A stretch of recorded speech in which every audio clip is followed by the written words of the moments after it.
ಚಂದ್ರಶೇಖರ್ ಅವರೇ, ನೀವೇ ಮಾಡಿದ ಸ್ಟೇಟ್ಮೆಂಟ್ ಇವತ್ತು ಸರ್ಕಾರಿ ಪ್ರಾಯೋಜಿತ ಈ ಎಸ್ಐಟಿ ತನಿಖೆ ಮಾಡ್ತಿರೋದು, ಅದರ ಇಂಪ್ಲಿಕೇಶನ್ ಗಳನ್ನ ನೋಡ್ತಾ ಇದ್ರೆ ಎಲ್ಲವೂ ಕೂಡ ಸರ್ಕಾರ ಅಂದ್ರೆ ಕಾಂಗ್ರೆಸ್ ಪಕ್ಷದ ನೇತೃತ್ವದ ಸರ್ಕಾರ ಇದರಲ್ಲಿ ಇನ್ವಾಲ್ವ್ ಆಗಿದೆ ಅನ್ನೋ ಅನುಮಾನ. ಇದು ಬರ್ಲಿಕ್ಕೆ ಕಾರಣ ಏನು ಅಂತ ಹೇಳಿ ನೋಡಿ. ಮೊದಲಿಗೆ ಇನ್ನು ಯುದ್ಧ ಶುರುವಾಗಕ್ಕೆ ಮುಂಚೆನೆ ಶಸ್ತ್ರತ್ಯಾಗ ಮಾಡಿ ಬಿಲ ಸೇರ್ಕೊಂಡಿರ್ತಕ್ಕಂಥ ಹೇಡಿಗಳಿಗೆ ಧಿಕ್ಕಾರ ಹೇಳ್ತಾ ಶೇಮ್ ಹೇಳ್ತಾ ಆ ಹೇಡಿಗಳ ಹಿಂದೆ ವ್ಯೂಹ ರಚನೆ ಮಾಡಿದ್ರಲ್ಲ, ಅವಕಾಶ ಇದೆ ಅಂತ ಹೇಳಿ ಇನ್ನೊಂದಷ್ಟು ಹೇಡಿಗಳಿಗೆ ಅವ್ರಿಗೂ ಕೂಡ ಶೇಮ್ ಹೇಳ್ತಾ ನೀವು ಅದೇ ಹೇಳಿದ್ನಲ್ಲ, ಮರ್ಯಾದೆ ಇಲ್ಲದೆ ಬಂದು ಇವತ್ತು ಹೆದರ್ಕೊಂಡು ಊರಿಗೆ ಜನಗಳ ಮುಂದೆ ಎಲ್ಲ ಇವರು ಬೆತ್ತಲಾಗ್ತಿರೋದು ನೋಡಿದ್ರೆ ಒಂಥರ ಹೇಳಿದ್ನಲ್ಲ ಅಸಹ್ಯ ಅನ್ಸುತ್ತೆ. ನೋಡಿ, ಈ ಟೆರರಿಸ್ಟ್ ಆರ್ಗನೈಸೇಷನ್ಗಳಲ್ಲಿ ಒಂದು ಮೋಡಸ್ ಆಪರೆಂಡಿ ಇರುತ್ತೆ. ಯಾರಿಗಾರು ಒಬ್ಬರಿಗೆ ಬಾಂಬ್ ಬ್ಲಾಸ್ಟ್ ಮಾಡೋದಕ್ಕೆ ಒಳಗಡೆಗೆ ಕಳಿಸೋದು, ಅಕಸ್ಮಾತ್ ಅದು ಸಕ್ಸಸ್ ಆಗ್ಲಿಲ್ಲ ಅಂದ್ರೆ ಹೇಗಾದ್ರೂ ಮಾಡಿ ಸೇಫ್ ಆಗಿ ಅವ್ರನ್ನ ವಾಪಸ್ ಕಳ್ಸ್ಕೊಂಡ್ಬಿಡೋದು. ಯಾಕೆ ಅಂತ ಹೇಳಿದ್ರೆ ನಿಧಾನಕ್ಕೆ ಟೈಮ್ ತಗೊಂಡು ಇನ್ನೊಂದು ವ್ಯೂಹ ಮಾಡ್ಕೊಂಡು ಇನ್ನೊಂದೇನೋ ಪ್ಲಾನ್ ಮಾಡ್ಕೊಂಡು ನಿಧಾನಕ್ಕೆ ಅವನ್ನ ಮತ್ತೆ ಕಳಿಸ್ತಕ್ಕಂಥ ಪ್ಲಾನ್ ಆಗ್ತಕ್ಕಂಥದ್ದು. ಇವತ್ತು ಹಿಂಗೆ ಏನು ಬ್ಲಾಸ್ಟ್ ಮಾಡಕ್ಕೆ ಬಂದಿದ್ರಲ್ಲ ಈ ಟೆರರಿಸ್ಟ್ಗಳ ತರ, ಅದಾಗ್ಲಿಲ್ಲ. ಈಗ ಅರ್ಜೆಂಟ್ ಸೇಫ್ ಆಗಿ ವಾಪಸ್ ಹೋಗ್ಬೇಕು. ವಾಪಸ್ ಹೋದ್ಮೇಲೆ ಈ ಸುತ್ತ ಕೂತಿದಾರಲ್ಲ ಈ ಏನು ಒಂದು ಪಾಪಿ ಗ್ಯಾಂಗು, ಇವರು ಮತ್ತೆ ಇನ್ನೊಂದು ವ್ಯೂಹ ರಚನೆ ಮಾಡಿ ಇನ್ನೊಂದು 6 ತಿಂಗಳು 1 ವರ್ಷಕ್ಕೆ ಮತ್ತೊಂದು ದೇವಸ್ಥಾನವೋ ಅಥವಾ ಧರ್ಮಸ್ಥಳದ ಬಗ್ಗೆ ಇನ್ನೊಂದು ಕಥೆನೋ ಹೇಳೋದು, ಆಮೇಲೆ ಅವರನ್ನ ಬಿಡ್ತಕ್ಕಂತಹ ಒಂದು ಇದಕ್ಕೋಸ್ಕರ ಈಗ ಸದ್ಯಕ್ಕೆ ಇದರಿಂದ ಪಾರಾಗೋದಕ್ಕೆ ಓಡ್ ಬಂದಿರತಕ್ಕಂಥ ರಣಹೇಡಿಗಳು. ನೋಡಿ ಸ್ಮಿತಾ ಅವರೇ, ನಿಮಗಾಗ್ಲಿ ಹೋರಾಟ ಮಾಡಿರ್ತಕ್ಕಂಥ ತೇಜಸ್ ಗೌಡರಿಗೆ, ಕೀರ್ತಿ ಅವರಿಗೆ, ಪಾಪ ಈ ತಾಯಿನೂ ಕೂಡ ಈ ಹೋರಾಟದಲ್ಲಿ ಸಿಗಾಕೊಂಡು ಇವತ್ತು ಧೈರ್ಯವಾಗಿ ಆಚೆ ಕಡೆಗೆ ಬಂದು ಇವರು ಮುಖವಾಡವನ್ನು ಅನಾವರಣ ಮಾಡ್ತಿದ್ದಾರೆ. ನಿಮ್ಮ ಚಾನಲ್ಗೆ, ಶೋಭಾ ಮೇಡಮ್ ಅವರಿಗೆ ಎಲ್ಲರಿಗೂ ಕೂಡ ಒಂದು ಧನ್ಯವಾದ ಅರ್ಪಿಸ್ತಾ, ಯಾಕೆ ಅಂತ ಹೇಳಿದ್ರೆ ಯಾರೂ ಇದರ ವಿಷಯದಲ್ಲಿ ನಂಬಿಕೆ ಇಲ್ದಿದ್ದ ಸಂದರ್ಭದಲ್ಲಿ ನೀವು ನಿಂತ್ಕೊಂಡ್ರಿ. ವಿನಯ್ ಗಿಳಿಯಾರವರಾಗ್ಲಿ, ಕೀರ್ತಿ ಅವರಾಗ್ಲಿ, ತೇಜಸ್, ನೀವೆಲ್ಲರೂ ಗಟ್ಟಿಯಾಗಿ ನಿಂತ್ಕೊಂಡ್ರಿ. ನೀವು ಕೂಡ ಗಟ್ಟಿಯಾಗಿ ನಿಂತ್ಕೊಂಡ್ರಿ. ನಿಮ್ ಚಾನಲ್ ನಿಂತ್ಕೊಂತು. ಅದಕ್ಕೋಸ್ಕರ ಇವತ್ತು ಒಂದು ತಾರ್ಕಿಕ ಅಂತ್ಯಕ್ಕೆ ಇವತ್ತು ಬರ್ತಕ್ಕಂಥದ್ದಾಯ್ತು. ಇವತ್ತು ನಿಮ್ಮೆಲ್ಲರಿಗೂ ಮತ್ತೊಮ್ಮೆ ಅಭಿನಂದನೆಗಳು. ಯಾಕೆ ನೋಡಿ, ಸರ್ಕಾರದ ಮೇಲೆ ಅನುಮಾನಗಳು ಬರುತ್ತೆ ಅಂತ ಹೇಳಿದ್ರೆ, ಸರ್ಕಾರದ ಏನಾದ್ರೂ ಸಪೋರ್ಟ್ ಇರಲಿಲ್ಲ ಅಂತ ಹೇಳಿದ್ರೆ ಈ ರೀತಿ ಬಿಡಾಡಿ ದನಗಳಂಗೆ ಇವರೆಲ್ಲರೂ ಓಪನ್ ಆಗಿ ಓಡಾಡಿಕೊಂಡು ವಿಡಿಯೋಗಳು ಮಾಡಿಕೊಂಡು ಇದು ಬೆಳ್ತಂಗಡಿ ಸ್ಟೇಷನ್ ಮುಂದೆ ಇದನ್ನ ಫೋಟೋ ಕ್ಲಿಕ್ಗಳು ಮಾಡ್ಕೊಂಡು ಇಲ್ಲಿಗೆ ಸಾಧ್ಯ ಆಗ್ತಿತ್ತ?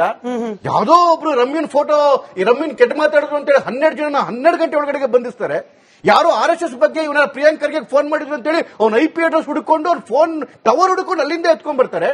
ಇಂತಹ ಒಂದು ವಿದ್ವತ್ ಇರ್ತಕ್ಕಂಥ ತಾಕತ್ ಇರ್ತಕ್ಕಂಥ ಸರ್ಕಾರಕ್ಕೆ ಇವ್ರ ಮನೆ ಮಂದೋಗಿ 3 ಸರಿ ಏನು ನೋಟಿಸ್ ಹೇಳ್ತಕ್ಕಂಥ ಹೇಡಿತನ ಬಂತ ಅಥವಾ ಅಷ್ಟೊಂದು ವೀಕ್ ಆಗುತ್ತೆ ವ್ಯವಸ್ಥೆಗಳು? ಫಾಲೋ ಮಾಡ್ತಿದ್ದಾರೆ SIT ಅಧಿಕಾರಿಗಳು.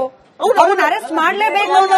ನಾನು ಹೇಳ್ತಿರೋದು ಒಂದು ನಿಮಿಷ ಹೇಳ್ತಿದ್ದಲ್ಲ, ಇವರು ಶಸ್ತ್ರಾಸ್ತ್ರ ವಿಚಾರದಲ್ಲಿ ತಿಮ್ರೋಡಿ ಮೇಲೆ ಇದು ಅರೆಸ್ಟ್ ವಾರೆಂಟ್ ಆದಾಗ ತಿಮ್ರೋಡಿ ಎಲ್ಲಿದ್ದಾರೆ ಅಂತ ಹೇಳಿ ಚಿಕ್ಕ ಮಕ್ಕಳಿಗೆಲ್ಲ ಗೊತ್ತಲ್ರಿ. ಅಂತದ್ ಬಿಟ್ಬಿಟ್ಟು ನೀವಾಗಿ 3 ಸರಿ ಬಾಗ್ಲ ಅಂಟಿಸ್ತೀರಾ ಅಂತ ಹೇಳಿದ್ರೆ ಬಾಗ್ಲ ಅಂಟಿಸೋದಕ್ಕೆ ತಾಕತ್ ಬೇಕಾದಕ್ಕೆ. ಇವತ್ತು ಸಮೀರನಿಗೆ ಅವನು ಬೆಳ್ತಂಗಡಿಯಲ್ಲಿದ್ದ, ಅವನಿಗೆ ಅರೆಸ್ಟ್ ವಾರೆಂಟ್ ಆದಾಗ ಅವನು ವಾಪಸ್ಸು ಬೆಂಗಳೂರಿಗೆ ಹೋಗಿ ಅಲ್ಲಿ ಇದನ್ನ ತಗೊಳ್ಳೋವರ್ಗು ಬೇಲ್ ತಗೊಳ್ಳೋವರ್ಗು ಸುಮ್ಮನಿದ್ಬಿಟ್ಟು ಬೇಲ್ ತಗೊಂಡ್ಮೇಲೆ ಅವನ ಮನೆ ಹತ್ರ ಹೋಗ್ತಾರಂತೆ ಇವರು. ಯಾಕೆ ಅಂತ ಹೇಳಿದ್ರೆ ಈ ಸಮೀರನ ಹಿಂದಿರ್ತಕ್ಕಂಥದ್ದು ಕಾಂಗ್ರೆಸ್ನ ದ್ವಾರಕಾನಾಥ್ ಅವರೇ ಬೇಲ್ ಕೊಡ್ತಿದ್ದು. ಇವತ್ತು ನೋಡಿ, ನೀವು ಕೇಳಿದ ಪ್ರಶ್ನೆ ಕೇಳಿದ್ರೆ ನಿಮ್ಗೆ ಸರ್ಕಾರದ ಮೇಲೆ ಯಾಕೆ ಅನುಮಾನ ಅಂತೇಳಿ 24 ಗಂಟೆ ಒಳಗಡೆಗೆ ಸರ್ಕಾರ SIT ರಚನೆ ಮಾಡ್ತು. ಯಾರ ಒತ್ತಡಕ್ಕೆ ರಚನೆ ಮಾಡ್ತು? ಆ ಯಾರು ಲೆಫ್ಟಿಸ್ಟ್ ಗ್ಯಾಂಗ್ಗಳು ಹೋಗಿ ಒತ್ತಾಯ ಹಾಕಿದ್ರೆ ಸಿದ್ದರಾಮಯ್ಯನವರಿಗೆ ಅವರ ಒತ್ತಾಯಕ್ಕೆ ಮಾಡ್ತು. ಒತ್ತಾಯ ಮಾಡಿದ ಮೇಲೆ ಅಲ್ಲಿನ SP ರಿಪೋರ್ಟ್ ತಗೋಬೇಕಾಗಿತ್ತು, ಬೇಕಾ ಬೇಡ ಅಂತೇಳಿ. ಅಲ್ಲಿನ SP ರಿಪೋರ್ಟ್ ನೆಗೆಟಿವ್ ಆಗಿತ್ತು. ಅದನ್ನ ಓವರ್ ರೂಲ್ ಮಾಡಿ SIT ಫಾರಂ ಮಾಡಿದ್ರು. ಮಾಡಿದ ಮೇಲೆ ಇವ್ರು ಯಾವ್ಯಾವ ಈ ಲೆಫ್ಟಿಸ್ಟ್ಗಳು ಮತ್ತೆ ಈ ಪಾಪಿ ಗ್ಯಾಂಗ್ ಕೂತಿದೆಯಲ್ಲ ಇವರ ಒತ್ತಡಕ್ಕೆ ಬಿದ್ದು ಗಮನ ಇಟ್ಕೊಳ್ಳಿ. ಹೌದು, ಧರ್ಮಸ್ಥಳದ ಬಗ್ಗೆ ಮಾತಾಡಬೇಕಾದ್ರೆ ಭಾಷೆ ಬಗ್ಗೆ ಜ್ಞಾನ ಮುಖವಾಡ ಇವಾಗ ಎಕ್ಸ್ಪೋಸ್ ಆಗಿದೆ. ಹಾಗಾಗ್ತೀರಿ? ಆಯ್ತು. ಆಚೆ ಕಡೆಗೆ ಬಂದಾಗ ಈ ಆಫೀಸರ್ಗಳೆಲ್ಲರಿಗೂ ಬೇಕು ಎಲ್ಲವೂ ಮಾಡ್ಕೊಂಡಿದ್ದಾಗ ಇವತ್ತು ನೋಡಿ, ಇವತ್ತು ಏನು 31ನೇ ತಾರೀಕು, ಇವತ್ತು ಏನೋ ರಿಪೋರ್ಟ್ ಕೊಡ್ಲೇಬೇಕಿತ್ತು ಮ್ಯಾಕ್ಸಿಮಮ್ ಅಂತ ಹೇಳಿದ್ರೆ 2-3 ದಿನ, 1 ವಾರ ಟೈಮ್ ತಗೊಂಡಿದ್ರು.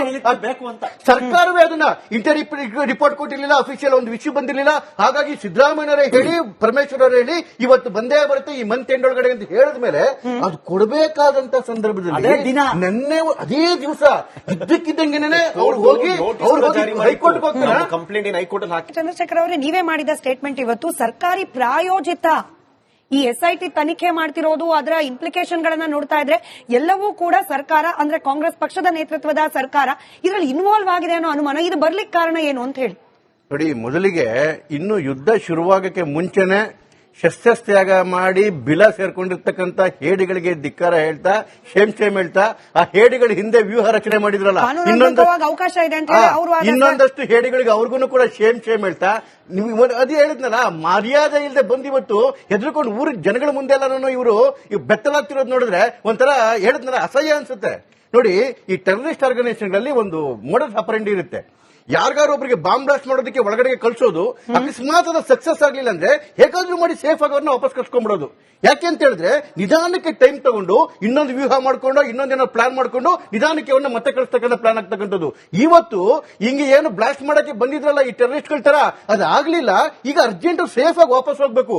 ವಾಪಸ್ ಹೋದ್ಮೇಲೆ ಇವ್ ಸುತ್ತ ಕೂತಿದಾರಲ್ಲ ಈ ಏನು ಒಂದು ಪಾಪಿ ಗ್ಯಾಂಗು, ಇವರು ಮತ್ತೆ ಇನ್ನೊಂದು ವ್ಯೂಹ ರೆಡಿ ಮಾಡಿ ಇನ್ನೊಂದು 6 ತಿಂಗಳು 1 ವರ್ಷಕ್ಕೆ ಮತ್ತೊಂದು ದೇವಸ್ಥಾನವೋ ಅಥವಾ ಧರ್ಮಸ್ಥಳದ ಬಗ್ಗೆ ಇನ್ನೊಂದು ಕಥೆನೋ ಹೇಳೋದು, ಆಮೇಲೆ ಅವ್ರನ್ನ ಬಿಡ್ತಕ್ಕಂತಹ ಒಂದು ಇದಕ್ಕೋಸ್ಕರ ಈಗ ಸದ್ಯಕ್ಕೆ ಇದರಿಂದ ಪಾರಾಗೋದಕ್ಕೆ ಓಡ್ ಬಂದಿರ್ತಕ್ಕಂಥ ರಣಹೇಡಿಗಳು. ನೋಡಿ ಸ್ಮಿತಾ ಅವರೇ, ನಿಮ್ಗಾಗ್ಲಿ, ಹೋರಾಟ ಮಾಡಿರ್ತಕ್ಕಂಥ ತೇಜಸ್ ಗೌಡರಿಗೆ, ಕೀರ್ತಿ ಅವರಿಗೆ, ಪಾಪ ಈ ತಾಯಿನೂ ಕೂಡ ಈ ಹೋರಾಟದಲ್ಲಿ ಸಿಗಾಕೊಂಡು ಇವತ್ತು ಧೈರ್ಯವಾಗಿ ಆಚೆ ಕಡೆಗೆ ಬಂದು ಇವರ ಮುಖವಾಡವನ್ನು ಅನಾವರಣ ಮಾಡ್ತಿದ್ದಾರೆ. ನಿಮ್ಮ ಚಾನೆಲ್ಗೆ, ಶೋಭಾ ಮೇಡಮ್ ಅವರಿಗೆ ಎಲ್ಲರಿಗೂ ಕೂಡ ಒಂದು ಧನ್ಯವಾದ ಅರ್ಪಿಸ್ತಾ. ಯಾಕೆಂತ ಹೇಳಿದ್ರೆ ಯಾರೂ ಇದರ ವಿಷಯದಲ್ಲಿ ನಂಬಿಕೆ ಇಲ್ದಿದ್ದ ಸಂದರ್ಭದಲ್ಲಿ ನೀವು ನಿಂತ್ಕೊಂಡ್ರಿ. ವಿನಯ್ ಗಿಳಿಯಾರವರಾಗ್ಲಿ, ಕೀರ್ತಿ ಅವರಾಗ್ಲಿ, ತೇಜಸ್, ನೀವೆಲ್ಲರೂ ಗಟ್ಟಿಯಾಗಿ ನಿಂತ್ಕೊಂಡ್ರಿ. ನೀವು ಕೂಡ ಗಟ್ಟಿಯಾಗಿ ನಿಂತ್ಕೊಂಡ್ರಿ. ನಿಮ್ ಚಾನಲ್ ನಿಂತ್ಕೊಂತು. ಅದಕ್ಕೋಸ್ಕರ ಇವತ್ತು ಒಂದು ತಾರ್ಕಿಕ ಅಂತ್ಯಕ್ಕೆ ಇವತ್ತು ಬರ್ತಕ್ಕಂಥದ್ದಾಯ್ತು. ಇವತ್ತು ನಿಮ್ಮೆಲ್ಲರಿಗೂ ಮತ್ತೊಮ್ಮೆ ಅಭಿನಂದನೆಗಳು. ಯಾಕೆ ನೋಡಿ ಸರ್ಕಾರದ ಮೇಲೆ ಅನುಮಾನಗಳು ಬರುತ್ತೆ ಅಂತ ಹೇಳಿದ್ರೆ, ಸರ್ಕಾರದ ಏನಾದ್ರೂ ಸಪೋರ್ಟ್ ಇರ್ಲಿಲ್ಲ ಅಂತ ಹೇಳಿದ್ರೆ ಈ ರೀತಿ ಬಿಡಾಡಿ ದನಗಳಂಗೆ ಇವರೆಲ್ಲರೂ ಓಪನ್ ಆಗಿ ಓಡಾಡಿಕೊಂಡು ವಿಡಿಯೋಗಳು ಮಾಡ್ಕೊಂಡು ಇದು ಬೆಳ್ತಂಗಡಿ ಸ್ಟೇಷನ್ ಮುಂದೆ ಇದನ್ನ ಫೋಟೋ ಕ್ಲಿಕ್ಗಳು ಮಾಡ್ಕೊಂಡು ಇಲ್ಲಿಗೆ ಸಾಧ್ಯ ಆಗ್ತಿತ್ತ? ಯಾವ್ದೋ ಒಬ್ರು ರಮ್ಯನ್ ಕೆಟ್ಟ ಮಾತಾಡಿದ್ರು ಅಂತೇಳಿ 12 ಜನ 12 ಗಂಟೆ ಒಳಗಡೆಗೆ ಬಂಧಿಸ್ತಾರೆ. ಯಾರೋ RSS ಬಗ್ಗೆ ಇವನ ಪ್ರಿಯಾಂಕರ್ಗೆ ಫೋನ್ ಮಾಡಿದ್ರು ಅಂತೇಳಿ ಅವ್ನ IP ಅಡ್ರೆಸ್ ಹುಡುಕೊಂಡು ಅವ್ನ ಫೋನ್ ಟವರ್ ಹುಡುಕೊಂಡು ಅಲ್ಲಿಂದ ಎತ್ಕೊಂಡ್ ಬರ್ತಾರೆ. ಇಂತಹ ಒಂದು ವಿದ್ವತ್ ಇರ್ತಕ್ಕಂಥ ತಾಕತ್ತಿರ್ತಕ್ಕಂಥ ಸರ್ಕಾರಕ್ಕೆ ಇವ್ರ ಮನೆ ಮಂದೋಗಿ 3 ಸರಿ ಏನು ನೋಡಿ ಸೇರಿಸ್ತಕ್ಕಂಥ ಹೇಡಿತನ ಬಂತ ಅಥವಾ ಅಷ್ಟೊಂದು ವೀಕ್ ಆಗುತ್ತೆ? ಫಾಲೋ ಮಾಡ್ತಿದ್ದಾರೆ SIT ಅಧಿಕಾರಿಗಳು. ಅರೆಸ್ಟ್ ಮಾಡಲೇಬೇಕು. ನಾನು ಹೇಳ್ತಿರೋದು ಒಂದು ನಿಮಿಷ ಹೇಳ್ತಿಲ್ಲ. ಇವರು ಶಸ್ತ್ರಾಸ್ತ್ರ ವಿಚಾರದಲ್ಲಿ ತಿಮರೋಡಿ ಮೇಲೆ ಇದು ಅರೆಸ್ಟ್ ವಾರೆಂಟ್ ಆದಾಗ ತಿಮರೋಡಿ ಎಲ್ಲಿದ್ದಾರೆ ಅಂತ ಹೇಳಿ ಚಿಕ್ಕ ಮಕ್ಕಳಿಗೆಲ್ಲ ಗೊತ್ತಲ್ರಿ. ಅಂತದ್ ಬಿಟ್ಬಿಟ್ಟು ನೀವು ಹೋಗಿ 3 ಸರಿ ಬಾಗ್ಲ ಅಂಟಿಸ್ತೀರಾ ಅಂತ ಹೇಳಿದ್ರೆ ಬಾಗ್ಲ ಅಂಟಿಸೋದಕ್ಕೆ ತಾಕತ್ ಬೇಕಾದಕ್ಕೆ. ಇವತ್ತು ಸಮೀರನ್ಗೆ ಅವನು ಬೆಳ್ತಂಗಡಿಯಲ್ಲಿದ್ದ, ಅವನಿಗೆ ಅರೆಸ್ಟ್ ವಾರೆಂಟ್ ಆದಾಗ ಅವನು ವಾಪಸ್ಸು ಬೆಂಗಳೂರಿಗೆ ಹೋಗಿ ಅಲ್ಲಿ ಇದನ್ನ ತಗೊಳ್ಳೋವರೆಗೂ ಬೇಲ್ ತಗೊಳ್ಳೋವರೆಗೂ ಸುಮ್ಮನಿದ್ಬಿಟ್ಟು ಬೇಲ್ ತಗೊಂಡ್ಮೇಲೆ ಅವನ ಮನೆ ಹತ್ರ ಹೋಗ್ತಾರಂತೆ ಇವರು. ಯಾಕೆ ಅಂತ ಹೇಳಿದ್ರೆ ಈ ಸಮೀರನ ಹಿಂದಿರ್ತಕ್ಕಂಥದ್ದು ಕಾಂಗ್ರೆಸ್ನ ದ್ವಾರಕಾನಾಥ್ ಅವರೇ ಬೇಲ್ ಕೊಡ್ತಿದ್ದು. ಇವತ್ತು ನೋಡಿ, ನೀವು ಪ್ರಶ್ನೆ ಕೇಳಿದ್ರೆ ನಿಮ್ಗೆ ಸರ್ಕಾರದ ಮೇಲೆ ಯಾಕೆ ಅನುಮಾನ ಅಂತೇಳಿ 24 ಗಂಟೆ ಒಳಗಡೆಗೆ ಸರ್ಕಾರ SIT ರಚನೆ ಮಾಡ್ತು. ಯಾರ ಒತ್ತಡಕ್ಕೆ ರಚನೆ ಮಾಡ್ತು? ಆ ಯಾರು ಲೆಫ್ಟಿಸ್ಟ್ ಗ್ಯಾಂಗ್ಗಳು ಹೋಗಿ ಒತ್ತಾಯ ಹಾಕಿದ ಸಿದ್ದರಾಮಯ್ಯನವರಿಗೆ ಅವರ ಒತ್ತಾಯಕ್ಕೆ ಮಾಡ್ತು. ಒತ್ತಾಯ ಮಾಡಿದ ಮೇಲೆ ಅಲ್ಲಿನ SP ರಿಪೋರ್ಟ್ ತಗೋಬೇಕಾಗಿತ್ತು, ಬೇಕಾ ಬೇಡ ಅಂತೇಳಿ. ಅಲ್ಲಿನ SP ರಿಪೋರ್ಟ್ ನೆಗೆಟಿವ್ ಆಗಿತ್ತು. ಅದನ್ನ ಓವರ್ ರೂಲ್ ಮಾಡಿ SIT ಅನ್ನ ಫಾರಂ ಮಾಡಿದ್ರು. ಮಾಡಿದ ಮೇಲೆ ಇವ್ರಿಗೆ ಯಾವ್ಯಾವ ಈ ಲೆಫ್ಟಿಸ್ಟ್ಗಳು ಮತ್ತೆ ಈ ಪಾಪಿ ಗ್ಯಾಂಗ್ ಕೂತಿದೆಯಲ್ಲ ಇವರ ಒತ್ತಡಕ್ಕೆ ಬಿದ್ದು ಗಮನ ಇಟ್ಕೊಳ್ಳಿ. ಹೌದು, ಧರ್ಮಸ್ಥಳದ ಬಗ್ಗೆ ಮಾತಾಡಬೇಕಾದ್ರೆ ಭಾಷೆ ಬಗ್ಗೆ ಜ್ಞಾನ ಇವ್ರಿಗೆ ಮುಖವಾಡ ಇವಾಗ ಎಕ್ಸ್ಪೋಸ್ ಆಗಿದೆ. ಹಾಗಾಗ್ತೀರಿ? ಆಯ್ತಾಯ್ತು. ಆಚೆ ಕಡೆಗೆ ಬಂದಾಗ ಈ ಆಫೀಸರ್ಗಳೆಲ್ಲರಿಗೂ ಬೇಕು ಎಲ್ಲವೂ ಮಾಡ್ಕೊಂಡಿದ್ದಾಗ ಇವತ್ತು ನೋಡಿ, ಇವತ್ತು ಏನು 31ನೇ ತಾರೀಕು, ಇವತ್ತು ಏನೋ ರಿಪೋರ್ಟ್ ಕೊಡ್ಲೇಬೇಕಿತ್ತು ಮ್ಯಾಕ್ಸಿಮಮ್ ಅಂತ ಹೇಳಿದ್ರೆ 1-2-3 ದಿನ, 1 ವಾರ ಟೈಮ್ ತಗೊಂಡಿದ್ರು. ಸರ್ಕಾರವೇ ಅದನ್ನ ಇಂಟರ್ ರಿಪೋರ್ಟ್ ಕೊಟ್ಟಿರ್ಲಿಲ್ಲ, ಅಫಿಷಿಯಲ್ ಒಂದು ವಿಷಯ ಬಂದಿರಲಿಲ್ಲ. ಹಾಗಾಗಿ ಸಿದ್ದರಾಮಯ್ಯರೇ ಹೇಳಿ, ಪರಮೇಶ್ವರ್ ಅವರು ಹೇಳಿ ಇವತ್ತು ಬಂದೇ ಬರುತ್ತೆ ಈ ಮಂತ್ ಎಂಡ್ ಒಳಗಡೆ ಅಂತ ಹೇಳಿದ ಮೇಲೆ ಅದು ಕೊಡಬೇಕಾದಂತ ಸಂದರ್ಭದಲ್ಲಿ ನೆನ್ನೆ ಅದೇ ದಿವಸ ಇದ್ದಕ್ಕಿದ್ದಂಗೆನೆ ಅವ್ರು ಹೋಗಿ ಹೈಕೋರ್ಟ್ಗೆ ಹೋಗ್ತಾರೆ. Complaint high court